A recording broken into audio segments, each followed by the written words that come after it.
Welcome back, Hustle family. Today's episode is going to be a gem. We're talking about how we made more money in the recession than ever before. So we went from making $40,000 in 2019 to over $100,000 in 2020. And you're probably thinking to yourself, Malcolm, that was the recession, COVID hit. Yes, I thought like that too. But I'm gonna tell you a quick story. So there was once a successful hot dog vendor. Thank you. And his business was, he had one little cart. And thank you, Giselle. And then he got another one. Then he had 3. Then he had 4. He sent his son to college, and his son comes back. And at this time, the dad has 35 carts. And the son comes, hey, Dad, did you know there's a recession? Like, you shouldn't be opening more stands. You need to save, consolidate. So the vendor is thinking to himself, like, hey, if my son who just went to college, got his degree in finance is telling me there's a recession, then there's obviously something I don't know that's happening. So what does he start doing? He starts laying off employees. He starts losing locations. Like, hey, I don't need that location now. It's not doing as much, blah, blah, blah. He goes down to 1 cart. And then he goes to his son, you were right, son. It was a recession. But before this conversation, he didn't know there was a recession. So we were in that mindset originally. We're like, oh God, it's a recession. Things are going to get hard. Leads are going to start drying up. And what happened? Leads did start drying up. But then we had a conversation with our mentor and we started talking like, hey, why is there a recession? Are there people still buying houses? Yes. So why aren't you getting leads? We had to look at what we were doing. So first thing we did is we looked at our budget and seeing what things we were spending that didn't have a direct impact on growing our business. Cut those. All right. Now, what things are giving us money? Social media, doing videos, sending clients gifts, calling your clients, sending out your email blast. These things aren't giving you business. So instead of not doing them, when everyone else is doing a little bit, why don't we turn it up a notch and do more?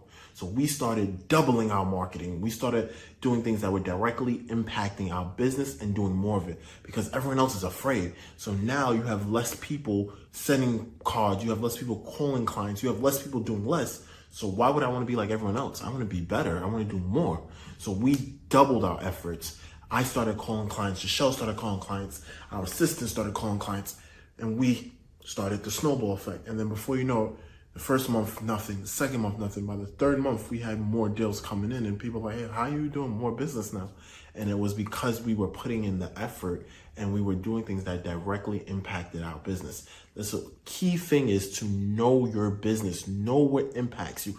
Know what things you're like, that helps my business, but it's not necessary for it to grow or to continue. And in times of a recession, times of hard times, cut the fat, cut the things you don't need, cut the things you can do yourself, and double down on the things that are going to directly impact your business and grow.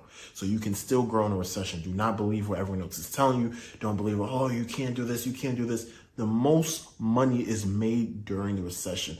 Now, this recession, I'm estimating, is going to probably be here for 2 to 2.5 years, 2.5 years. I don't know why I said 2.5 to 2.5 years. But when you come out that recession and you've been planting your seeds, you've been growing, you've been fighting through it. When it starts going like this in the next 10 years, everyone's buying, rates are great, things are moving, the stock market's jumping. You'll have so many more clients because you were in it when it was hard and when everyone else was running away. They'll be like, wait, Malcolm was talking about real estate in 2022 when everyone else was afraid to talk about real estate. Malcolm was talking about insurance. Malcolm was talking about this. He was talking about how they buy a house. He was showing us all these clients he's still helping during the time when everyone else is afraid to buy, and he was helping them. So now it's good. Who do you think they're going to call? They're going to want to call me. They're going to want to call you because you never stopped. You kept going and kept continuing and showing that, hey, I'm still here, guys. Hey, everyone else is telling not to buy, but this is why you should buy. You're educating them on how to buy and how to move in times of turmoil. So you're like, whoa, he knows a lot. He's doing this, this, and this. Do not let what's going on out in the outside world and their paranoia and their fear stop you from growing. Because at the end of the day, what's for you will be for you. And if you put that mindset that I'm still going to survive, I'm still not just survive, I'm going to conquer, I'm going to do even better than the year before. We did better during the time of the recession. Like, how crazy is that? When things is going crazy in the world. COVID. You don't know if what's going to shut down. You don't know. We couldn't even go see houses. They had to do appraisals from outside. They were calling them drive-by appraisals. And we still made more money than before. We not only made more money, we did over double what we did in 2019. And that was because our mindset changed. We did things that we knew would help our business. If that makes sense. So do not let anyone stop you from growing. The only one stopping you is you. Do not believe what's going on. You can create whatever you want. It's all up here. So key takeaway, work on your mindset. Find the marketing that's going to directly impact your business.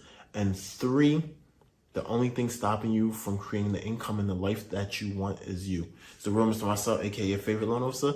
And let me know in your comment section if you agree, disagree. Let me hear your thoughts. Boom. Over and out.